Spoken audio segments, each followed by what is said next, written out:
Helena Lim diisukan jadi wanita simpanan, kini ditangkap karena korupsi, gak kerja, dapat duit. Helena Lim diisukan jadi wanita simpanan, kini ditangkap karena korupsi.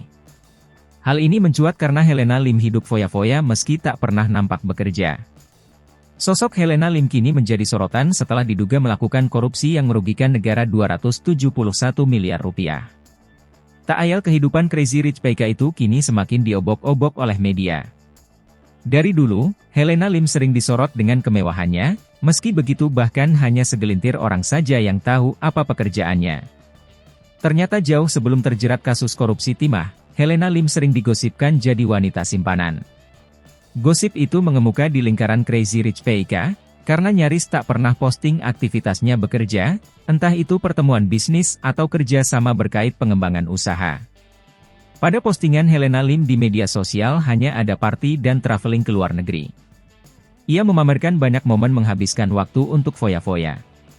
Yang aku posting itu selalu, mana ada sih orang sedih posting coba ya kan? Orang lagi masalah di posting pasti enggak ada.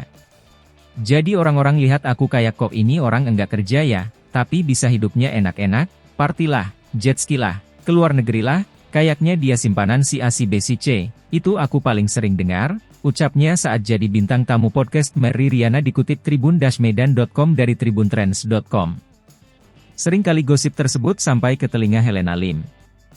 Bahkan yang mencurigainya sebagai wanita simpanan adalah orang-orang yang masih dalam lingkaran pertemanannya. Bahkan teman-teman aku yang tahu, mereka sering berantem sama teman-teman dia karena membela aku. Teman aku bilang, aku enggak demen tuh dia bilang kamu begini, lanjut Helena Lim. Namun, Helena enggan menanggapi gosip tersebut dengan emosi. Bagi Helena, membantah gosip yang dialamatkan padanya hanya tindakan percuma dan tak ada untungnya. Helena Lim menyebut kekayaannya saat ini tak lepas karena kerja keras dan keberuntungan. Bahkan ia menekankan kalau dirinya adalah hoki girl atau wanita yang beruntung.